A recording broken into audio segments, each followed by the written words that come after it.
जी 10th class next हमारा छोटा सा टॉपिक है ऑडिबल फ्रिक्वेंसी रेंज का। अब ऑडिबल फ्रिक्वेंसी रेंज क्या होती है? अगर हम इसका मीनिंग देखें तो ये काबिल समात फ्रिक्वेंसी की हद, मतलब काबिल समात जो आप सुन सकते हैं, वो आवाज़ें जो आप सुन सकते हैं उनकी फ्रिक्वेंसी रेंज कितनी होनी चाहिए, मतलब कि इंसान के सुनने की जो फ्रिक्वेंसी की रेंज है वो कितनी है। ठीक है, तो वो हमने डिस्कस करनी है ऑडिबल फ्रिक्वेंसी रेंज। अगर हम इसकी डेफिनेशन नंबर 1 देखें तो ये क्या है? The range of frequency which a human can hear is called Audible frequency range.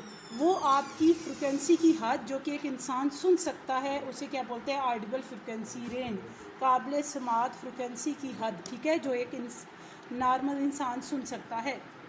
Second definition आपके पास आ जाती है the range of frequency from 20 hertz. ठीक है, ये आपके पास क्या है? हर्ट्स है, यहाँ पे जेड भी आएगा। Hertz to 20,000 hertz is known as audible frequency range. अब ये क्या हुआ? ठीक है, तो ये डेफिनेशन आपके पास बताती है कि एक इंसान जो आवाज़ सुन सकता है वो 20 से लेके 20,000 हर्ट्ज की दरमियानी आवाज़ें सुन सकता है। हम इससे कम आवाज़ें नहीं सुन सकते, 20 हर्ट्ज से कम नहीं सुन सकते, 20,000 हर्ट्ज से ज़्यादा की नहीं सुन सकते। इसे हम 20 किलो भी कह सकते हैं। ये क्या बनाता है? किलो। तो ये 20 किलो हर्ट्ज की हैं। मीन आपके पास जो ऑडिबल फ्रिक्वेंसी रेंज है वो 20 से 20,000 की दरमियान की है। मीन हम एक आम इंसान जो होता है वो 20 से लेके 20,000 हर्ट्ज तक की दरमियानी आवाज़ें सुनता है। इससे लेस हम नहीं सुन सकते, इससे ज़्यादा नहीं सुन सकते। अब रीज़न क्या होता है कि हम 20 हर्ट्ज से कम की आवाज़ नहीं सुन सकते? रीज़न इसका ये है कि 20 हर्ट्ज से कम वाइब्रेशन के साथ हमारा ईयर ड्रम वाइब्रेट ही नहीं कर सकता, इसलिए ये कम आवाज़ें हमें सुनाई नहीं देती। जैसे चूंटी की, सिंपल पेंडुलम की आवाज़ हमें सुनाई नहीं देती क्योंकि वो 20 हर्ट्ज से कम होती है।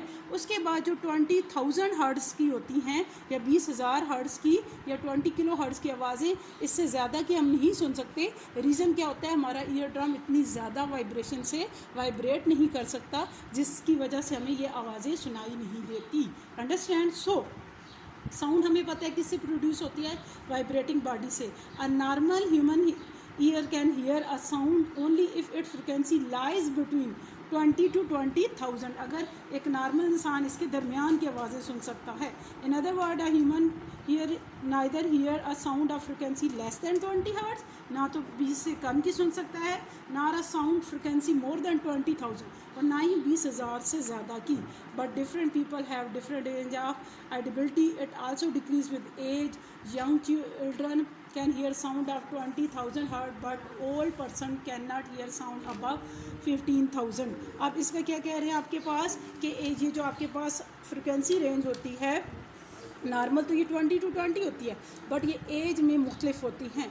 बहुत छोटे विद इन 5 से लेस ईयर के जो बच्चे होते हैं, 5 साल से कम उम्र बच्चे जो होते हैं वो 20 से कम की आवाज़ें भी सुन लेते हैं। लेकिन आप देखें तकरीबन 80 to 90% जो 60 से ऊपर लोग होते हैं, 60 साल से ऊपर के लोग होते हैं, उनमें सुनने की जो सेंस होती है वो कम हो जाती है। ठीक है, मोस्टली लोगों में जो 60 साल से ऊपर के लोग होते हैं उनमें वो तकरीबन वो डेफ हो जाते हैं, उनमें बहरापन आ जाता है। रीज़न क्या होता है?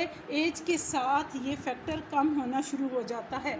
आपकी जो ये सेंस है बच्चों में बहुत ज़्यादा होती है, मतलब वो 20 से कम की सुन लेते हैं और 20,000 की भी सुन लेते हैं। लेकिन एक जो बूढ़ा आदमी होता है या 60 ईयर का होता है उसे 20 की आवाज़ भी सुनाई नहीं देती, और वो 20,000 से कम की आवाज़ें भी नहीं सुन सकता, बल्कि वो 15,000 तक की सुन सकता है। अब ये क्यों होता है? किस वजह से होता है? इसका रीज़न ये है कि जो बच्चे होते हैं उनमें उनका जो ईयर ड्रम होता है बिल्कुल न्यूली होता है, नया होता है, उसमें वाइब्रेशन कम होती है। इंसान जो होता है वो पैदा होने से लेके मरने तक आवाज़ें सुनता रहता है। ठीक है, उसका कान वाइब्रेट होता रहता है। सेम ये मशीन की तरह होता है, ये वाइब्रेट कर करके लूज़ हो जाता है, इसकी वाइब्रेशन कम हो जाती हैं।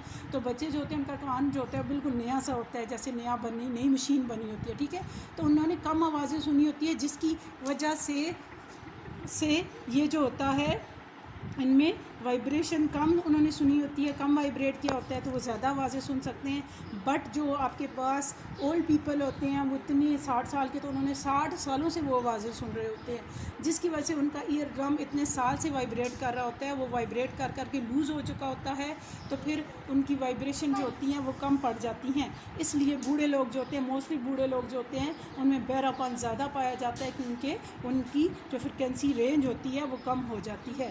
तो ये था आपका ऑडिबल फ्रिक्वेंसी रेंज का टॉपिक, अंडरस्टैंड। इसके साथ का हम नेक्स्ट इंशाल्लाह लेक्चर में करेंगे। तो आज हमने 10th क्लास किया, हमने एक तो ऑडिबल फ्रिक्वेंसी रेंज का टॉपिक किया, ठीक है, दूसरा हमने एक्यूस्टिक प्रोटेक्शन किया, और एक आपका लास्ट जो न्यूमेरिकल रहता था असाइनमेंट 11.4 वो आज की आपकी होमवर्क है, और यही आपने साथ ये टॉपिक याद भी करना है और लिखना भी है, अंडरस्टैंड। Okay, thank you.